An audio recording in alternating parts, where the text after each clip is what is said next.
시편 119편 113절부터 128절까지. 내가 두 마음 품는 자들을 미워하고 주의 법을 사랑하나이다. 주는 나의 은신처요 방패시라. 내가 주의 말씀을 바라나이다.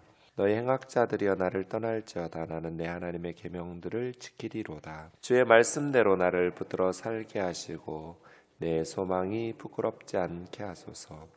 나를 붙드소서. 그리하시면 내가 구원을 얻고 주의 율례들에 항상 주의하리이다. 주의 율례들에게서 떠난 자는 주께서 다 멸시하셨으니 그들의 속임수는 허무함이니이다. 주께서 세상의 모든 악인들을 찌꺼기같이 버리시니 그러므로 내가 주의 증거들을 사랑하나이다. 내 육체가 주를 두려워함으로 떨며 내가 또 주의 심판을 두려워하나이다. 내가 정의와 공의를 행하였사오니 나를 박해하는 자들에게 나를 넘기지 마옵소서. 주의 종을 보증하사 복을 얻게 하시고 교만한 자들이 나를 박해하지 못하게 하소서. 내 눈이 주의 구원과 주의 의로운 말씀을 사모하기에 피곤하니이다. 주의 인자하신 대로 주의 종에게 행하사 내게 주의 율례들을 가르치소서. 나는 주의 종이오니 나를 깨닫게 하사 주의 증거들을 알게 하소서. 그들이 주의 법을 폐하였사오니 지금은 여호와께서 일하실 때니이다. 그러므로 내가 주의 계명들을 금 곧 순금보다 더 사랑하나이다. 그러므로 내가 범사의 모든 주의 법도들을 바르게 여기고 모든 거짓 행위를 미워하나이다. 아멘. 15번째, 16번째 알파벳인데요. 15번째는 사맥이라는 알파벳이고 세압이라는 단어가 두 마음 이렇게 번역되어 있습니다. 신앙생활할 때 이스라엘 백성들에게 선지자들이 계속 경고하는 것은 두 마음입니다. 두 마음. 이스라엘은 본질적으로 하나님의 백성 선민의식을 가지고 있었죠. 근데 이스라엘의 신앙의 문제는 하나님을 버렸다기보다는 하나님도 믿고 다른 우상도 믿는 두 마음인 겁니다. 이게 더 위험하죠, 사실은. 왜냐하면 하나님께서는 너희는 나를 버렸다. 너희는 영적으로 간음했다. 이렇게 우상숭배를 판단하시는데 이스라엘 백성들은 우리가 언제 하나님을 버렸습니까? 여전히 성전에서 하나님 앞에 제사 드리고 여전히 하나님을 섬기며 있는데, 이러니까 더 위험한 거죠. 하나님은 그들이 하나님을 버렸다라고 판단하고 계시는데 정작 이스라엘 백성들은 자신들은 하나님을 버린 적이 없다고 생각하니까요. 그래서 두 마음을 품는 것이 되게 위험한. 엘리야 선지자가 열왕기상 18장에 보면 너희가 언제까지 둘 사이에서 머뭇머뭇하려느냐. 여호와가 하나님이면 하나님만 섬기고 바알이 하나님이면 바알만 섬겨라. 갈멜산에서 누가 진짜 하나님이신지 이렇게 보고 하나님 한 분만 선택하도록 엘리야 선지자가 말했던 것도 두 마음이죠. 백성들이 엘리야 선지자의 말에 우리가 언제 두 마음을 품고 바알과 하나님을 동시에 섬겼냐 이렇게 대답하지 못했어요. 두 마음이죠. 호세아 선지자도 호세아 10장 2절에 보면 저희가 두 마음을 품었으니 이제 죄를 받을 것이다. 이렇게 말씀하시죠. 그래서 신앙생활에 있어서 중요한 것은 오직 하나님만을 섬기는 거죠. 나 외에 다른 신을 너희에게 두지 말아라. 이것이 십계명의 가장 기본인 첫 번째 계명인데 이스라엘 백성들이 두 마음을 품는 것이죠. 하나님도 섬기고 또 우상도 섬기고. 현대인들은 하나님의 백성들은 어떤가? 이런 위험에 늘 있죠. 하나님도 섬기는 것 같지만 하나님도 섬기고 세상도 섬기고 그런 우상 숭배하듯이. 그럼 하나님께서는 너희는 나를 버렸다라고 판단하실 텐데 우리는 주일마다 교회 와서 예배하고 하나님 섬기니까 나는 하나님만 섬긴다라고 착각할 수 있다는 것이죠. 그래서 두 마음이 위험해요. 두 마음이. 그래서 하나님을 섬길 때는 온 마음으로 하나님만을 섬기는 것이 중요하죠. 원래 주기철 목사님의 이름은 주기복이었어요. 주기복. 근데 주님 만나고 이름을 바꾸죠. 주기철. 기독교를 철저히 믿자. 그래서 주기철로 바꾼 거거든요. 주기복이었어요. 원래 이름은. 그래서 주기철. 기독교는 철저하게 믿는 거다. 그래서 일본 신사참배도 하고 하나님도 섬기고 하나님 믿는 게 아니라고 보는 거죠. 그냥 내 생명을 바쳐서 오직 하나님 한 분만. 교회에 못질을 하고 예배가 폐쇄당하고 교회 문을 닫으면 닫을지언정 일본 신에게 일부 예배 드리고 성경의 하나님께 2부 예배 드리고 일본의 신이 더 위대한 여호와 하나님보다 더 위대하다고, 이런 게 신사참배거든요. 이런 짓은 못한다. 이건 우상숭배다. 그래서 교회 문 닫고 감옥에 투옥되고 순교가 이루어지는 것이죠. 이게 하나님 섬기는 거지. 주기 철이지. 기독교는 철저히 믿는 거지. 주기 복을 받기 위해서 적당히. 그건 신앙생활이 아니죠. 이게 두 마음이거든요. 두 마음. 우리 우면동 식구들이 마지막 숨을 거두는 그 순간까지 오직 예수 그리스도만 붙들고 오직 하나님만 믿는 주기 철, 기독교를 철저히 믿는 그러한 성도들 되기를 주의 이름으로 축원합니다. 내가 두 마음 품는 자를 미워합니다. 주의 법을 사랑합니다. 하나님의 법을 사랑한다면 두 마음을 품는 자들과 함께하기 어렵죠. 바른 신앙생활이라는 것은 미워할 것을 미워하고 사랑할 것을 사랑하는 거죠. 둘 다가 중요해요. 미워할 것을 미워하고 사랑할 것을 사랑해야 바른 신앙생활이 가능해요. 두 마음 품는 것을 미워하고 주님의 말씀을 사랑합니다. 주님은 나의 은신처요 방패십니다. 원수들의 공격이 있었죠. 환난 날 폭풍우 속에 은신처, 피난처입니다. 원수들이 아무리 공격해도 주님이 방패가 되어주시고 주님이 은신처가 되어주시면 안전하겠죠. 나는 주의 말씀을 바라나이다. 하나님께 피해서 하나님의 말씀을 사모하는 거죠. 너희 행악자들이여 나를 떠날지어다. 나는 내 하나님의 계명을 지키리로다. 하나님의 계명을 지키는데 방해가 되는 악을 행하는 행악자들. 모기가 잠을 괴롭히면 잠 못 자니까 괴롭죠. 이 모기를 자야 잡아요. 이렇듯이 나는 주의 계명을 지킬 텐데 내가 주의 계명을 지키는데 방해하는 행악자들아 나를 떠나라. 주의 말씀대로 나를 붙들어 살게 하시고 내 소망 부끄럽지 않게 하소서. 나를 붙드소서. 그리 하시면 내가 구원을 얻고 주의 율례들을 항상 주의하리이다. 왜 구원 받으려고 하는가? 주의 말씀을 지키기 위해서. 계속 반복되고 있죠. 118절입니다. 주의 율례들에게서 떠나는 자는 다 주께서 멸시하셨사오니. 멸시했다고 번역한 살라라는 단어는 멸시한다니까 이제 무가치하게 여긴다는 거잖아요. 무가치하게 여기다 이런 뜻도 있지만 기본적으로는 살라는 저울에 달아서 가볍게 여기는 거예요. 그러니까 쓸모없는 거죠. 저울에 달아보니 불량품이야. 그러면 가치가 없는 거죠. 무가치하게 여기다. 하나님께서 우리를 중하게 여기셔야지, 무겁게 여기셔야지. 하나님께서 보실 때 우리는 쓸모없어, 가치가 없어. 그러면 그 다음에 어떻게 되겠어요? 119절에 모든 악인들을 찌꺼기같이 하나님이 버리지. 찌꺼기라고 번역한 이건 쓰레기란 뜻이거든요. 하나님께서 무가치하게 여기셔서 쓰레기처럼 버림당하시는, 그게 뭐예요? 말씀에 있는 거죠. 아무리 세상 사람들이 부러워하는 부귀영화를 누리고 많은 업적을 누리고 한다 할지라도 하나님의 말씀을 지키지 않는, 하나님 말씀대로 살아가지 않는 사람들은 하나님께서 저울에 달아보실 때 쓰레기처럼 여기셔서 무가치하게 여기셔서 버리시는 거죠. 찌꺼기같이 버리시리니. 그게 주의 율례에게서 떠나는 자들, 하나님의 말씀을 버리는 사람들이, 반대로 말하면 하나님의 말씀을 지키면서 살려고 노력하는 사람들을 하나님께서는 무겁게 여기시는 거죠. 귀중하게, 가치 있게 여기시는 거죠.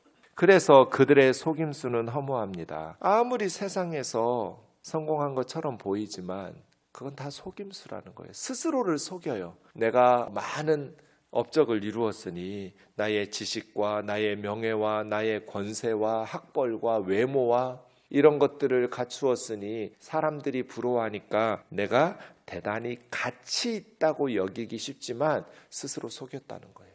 그들의 속임수는 헛되미니이다. 세상적으로 가치 있고 값져 보이니까 하나님도 그렇게 여기실 것 같지만 하나님의 저울에 달아보면 주의 율례에게서 떠나는 자들은 찌꺼기와 같고 쓰레기와 같고 무가치해서 하나님께 멸시를 받는다. 그래서 하나님의 말씀을 무겁게 여기는 자들은 하나님께서 무겁게 여기시고 하나님의 말씀을 가볍게 여기는 사람들은 하나님께서 가볍게 여기시는 거죠. 내 육체가 주를 두려워함으로 떨며 또 내가 주의 심판을 두려워하나이다. 제가 늘 세상 살면서 두 가지만 두려워하시면 됩니다. 하나님을 두려워하고 죄 짓는 것을 두려워하세요. 사람을 두려워할 필요도 없고 세상을 두려워할 필요도 없습니다. 제가 청년들한테 늘 이렇게 말했거든요. 저는 한 세대 앞에서 살았잖아요. 우리 청년들이 저희 아들뻘이니까. 목사님이 너희보다 한 세대 앞서 세상을 살아봤는데 세상 별거 아니더라. 걱정하지 마라. 두려워하지 마라. 하나님께서 돌보시더라. 하나님께서 함께 하시더라. 우리 힘으로 사는 거 아니더라. 하나님 은혜로 사는 거더라. 하나님께서 하나님의 백성들은 눈동자처럼 지키신다. 걱정하지 마라. 열심히는 살아야 되는데 게으르게 대충대충 살라는 말은 아닌데 성실하게 열심히 실력 기르면서 사는 건 맞지만 염려하고 근심하고 걱정할 필요 없다. 세상 두려워하지 마라. 사람들 두려워하지 마라. 목사님 목회해 보니까 부자도 있고 권력 있는 사람도 있고 가난한 사람도 있고 많이 배운 사람 못 배운 사람 많이 만나봤는데 우리 교회에도 있고요. 사람은 연약하다. 사람은 두려워할 대상이 아니다. 하나님과 죄 짓는 것만 두려워해라. 하나님을 두려워해라. 사람 두려워하지 말고 세상 두려워하지 마라. 죄 짓는 것을 두려워해야 우리가 하나님 앞에 귀중히 여김을 받죠. 그래서 120절에 그러는 거예요. 내가 주님을 두려워합니다. 그리고 주님의 심판을 두려워합니다. 하나님의 심판은 죄 때문에 임하니까 죄 짓는 것만 두려워하면 돼요. 여러분 제 말에 살아보니까 동의가 되잖아요. 그죠? 이 세상 살아보니 하나님과 죄 짓는 것만 두려워하면 된다. 사람 두려워할 필요도 없고 세상 두려워할 필요도 없고 그래서 하나님께서 우리에게 주신 말씀대로 주 기철 기독교 철저히 믿으면서 말씀대로 순종하면서 살려고 우리가 그대로 살지 못하면 회개하고 다시 하나님의 말씀 앞에 돌아오고 말씀대로 살기 위해서 노력할 때 하나님께서 저와 여러분의 삶을 가치 있게 여겨주시는 거죠. 16번째 단어는 아인이라는 단어입니다. 저는 15번째는 예상하지 못했고 16번째 단어는 예상한 단어예요. 아인에서 제일 유명한 단어는 아싸라는 단어예요. 아싸. 121절에 행하여 싸우니 행하다, 만들다 그런 단어. 무지 많이 나오는 단어예요. 아싸.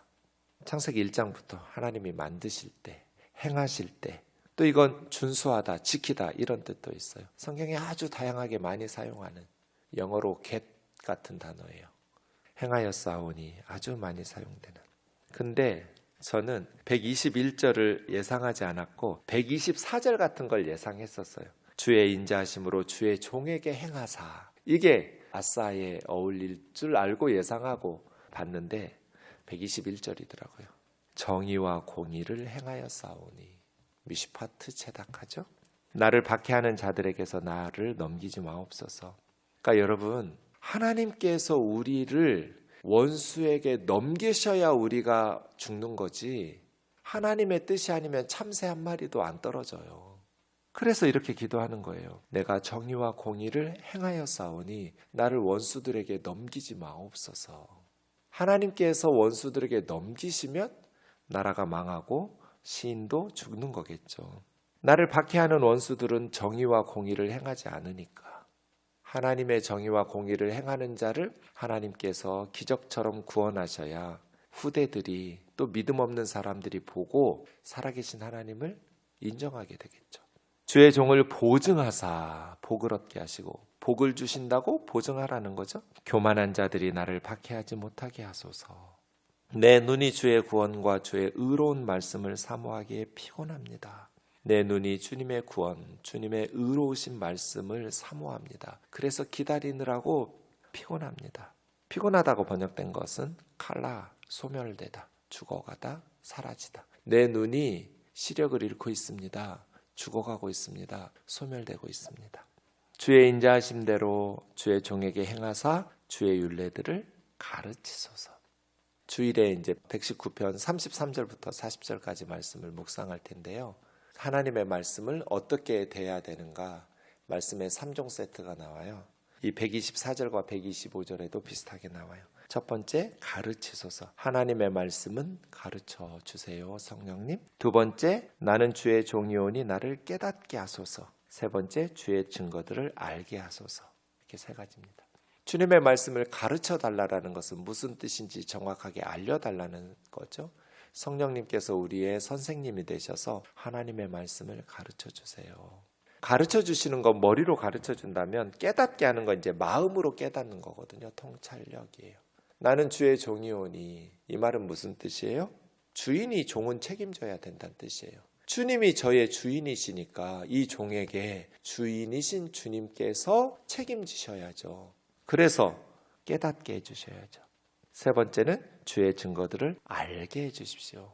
이거는 경험으로 아는 거거든요. 히브리어에서는 기본적으로 야다, 안다라는 거는 경험이에요. 경험적 지식이에요. 머리로 아는 게 아니에요. 그건 가르치소서예요. 머리로 가르치소서, 마음으로 깨닫게 해주시고 삶 속에서 체험해서 알게 해주십시오. 이 3종 세트예요. 그들이 주의 법을 폐하여 싸우니 그들은 누구예요? 121절에 나를 박해하는 자들이고 122절에 교만한 자들이겠죠. 주의 법을 폐하여 싸우니 지금 여호와께서 일하실 시간입니다.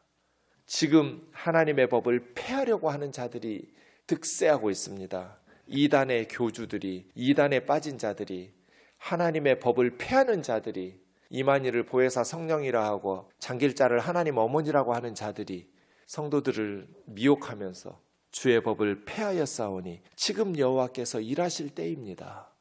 그러므로 주의 계명들 곧 금 곧 순금보다 더 사랑하나이다. 그러므로는 뭐예요? 127절 128절에 그러므로는 주의 법을 폐하고 있기 때문에, 악인들이 주님의 말씀을 폐하고 있기 때문에 우리는 하나님의 말씀을 순금보다도 더 사랑해야 되고, 내가 범사의 주의 모든 법도를 바르게 여기고 모든 거짓 행위를 미워하나이다. 세상이 점점 더 하나님을, 또 하나님의 말씀을 무시하고 세상의 악인들이 하나님의 법을 폐하려고 하죠. 몇 년 전에 미국 교회가 난리가 났어요. 동성애 때문에.